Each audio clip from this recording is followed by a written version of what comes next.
Et justement, du côté du camp présidentiel, rien de nouveau, les ministres sont ministres, tout comme le premier d'entre eux. Certains sont à la fois députés, mais on le sait, ce statu quo, et Alexis vient de le rappeler, ne peut pas durer éternellement. Bonsoir Arthur Delaborde. Bonsoir à tous. Emmanuel Macron joue la montre, mais jusqu'à quand peut-il le faire ? Eh bien, en théorie, la situation actuelle peut durer aussi longtemps que le souhaite Emmanuel Macron, car il détient seul le pouvoir de nommer et d'émettre le chef du gouvernement.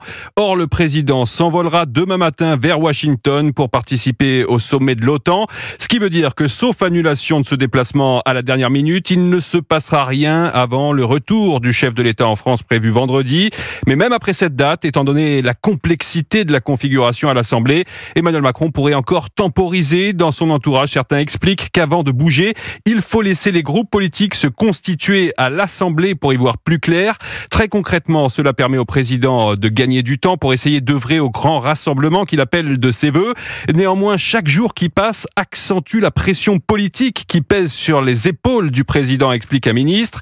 Il ne peut pas se permettre de donner le sentiment d'un déni de démocratie, ajoute un autre ministre, qui part du principe que le président devra trancher avant le 18 juillet, date à laquelle les députés élus siégeront pour la première fois. Merci Arthur Delaborde du service politique d'Europe 1.